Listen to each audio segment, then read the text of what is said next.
Hey y'all, I wanted to do a little video of cleaning the stove because a lot of people, to my surprise, do not know how to clean the stove.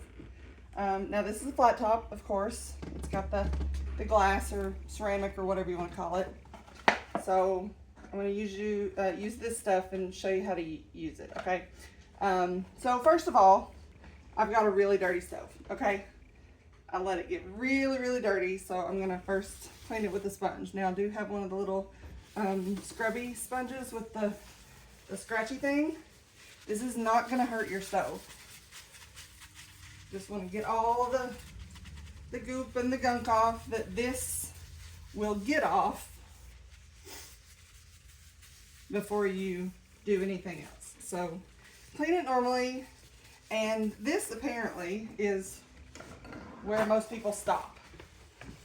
And I guess they just think that all of the gunk and the really burnt on stuff is gonna stay forever, okay? But it doesn't have to. All right, so I basically got everything off that the sponge will get off, okay? So as you can see, this stuff, this is the burnt on the cake stuff, okay?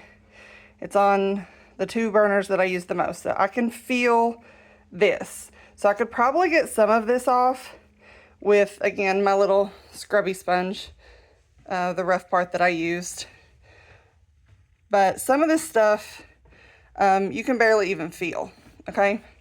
So first of all, what I'm gonna do is I've got a bigger bottle, but this comes in the little kit, okay?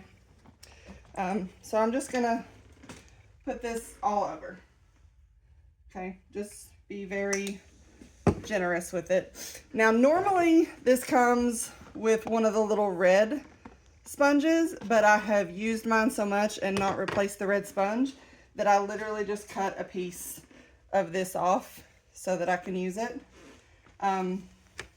Normally you would just stick it on there and you would literally just scrub everything, okay?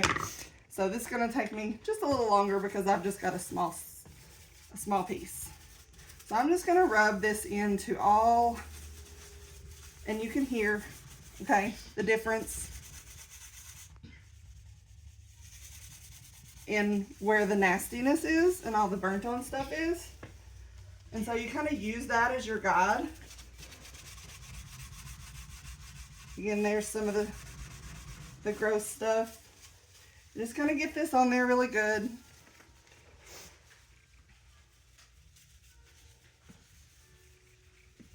And you're supposed to let it dry. Okay, and when you let it dry, it kind of, I guess, grabs the gunk and helps it to come off easier. So we're not going to completely let it dry just for video purposes and me not turning off the camera. But then you're going to take the little tool that this kit comes with, okay? It comes with this. It's got a straight blade, okay? It's got grossness on it and everything, but you'll change it every once in a while when it starts to get dull, because if you don't change it and it gets dull or it gets chipped, then you will scratch your surface. But if it is a nice, straight, sharp blade, and you do this properly, you will not scratch your surface. So you want to put it straight on and then just move back and forth. Now that sound, it sounds like you're scratching it, but you're really not. As long as you don't move side to side or gouge, you're fine. Sometimes you have to go a little sharper. And so you can hear that I'm scratching this off. And then you can also see, okay, that I'm scratching it off. And so you literally just go across all of those places.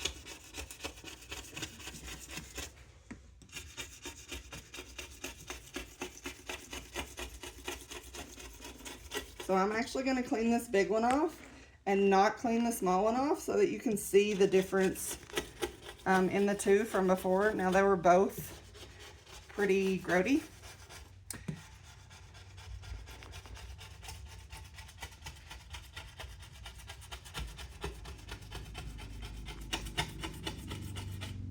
Now again, you can hear all that, and every once in a while just kind of wipe your blade off.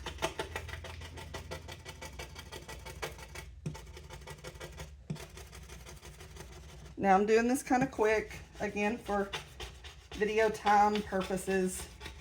And you can kind of see, now I am moving along with this, but very slowly and not in a back and forth motion. I'm moving very slowly to the side.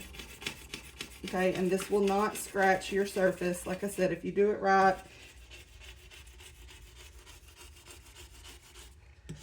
And most of my gunk stays around these little white edges here where, I guess, where all the temperature is. I really don't know what these white lines are for. I guess just the outline to show you.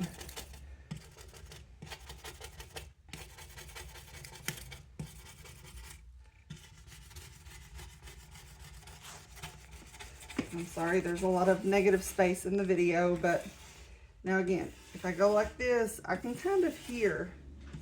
I've got some more spots right here.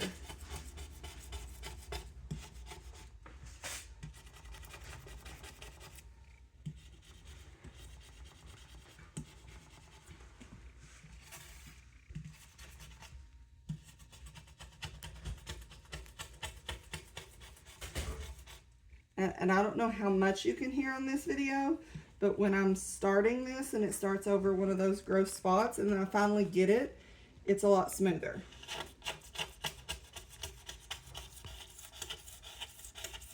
See, I don't know if you heard that difference.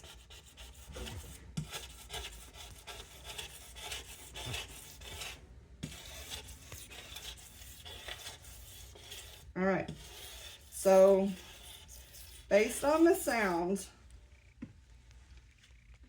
I'm finished. Okay. So I'm just gonna wipe this off now.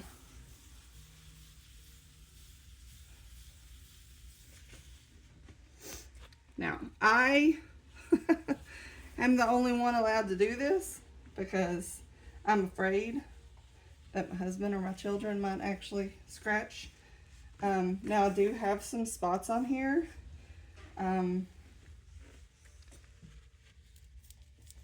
But those are from pans. So those are not from my attempts at getting this clean. Okay, so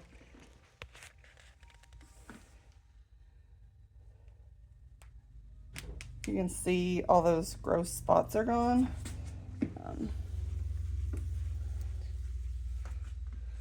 Actually, there's one right there in the middle still.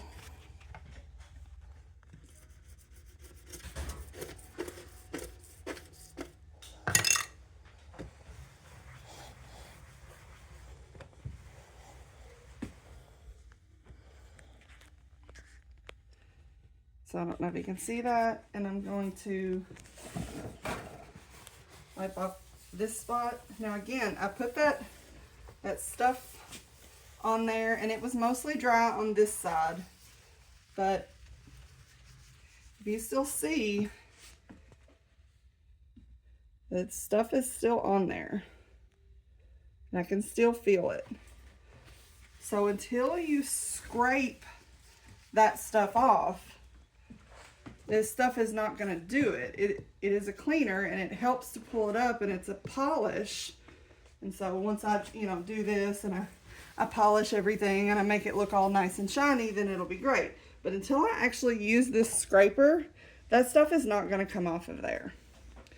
So that's how you clean a flat surface stove.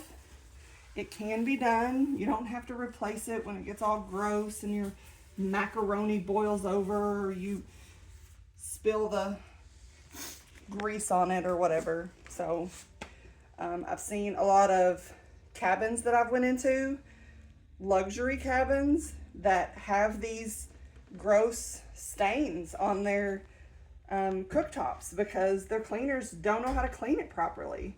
And if you've got a luxury cabin that you're charging $500 a night for, I would expect the stove to be clean and smooth and like brand new, especially if you can just buy this little kit and get it there. So that's how you clean a glass flat top stove, and give it a try. Just be easy at first, get comfortable with it, and there you go.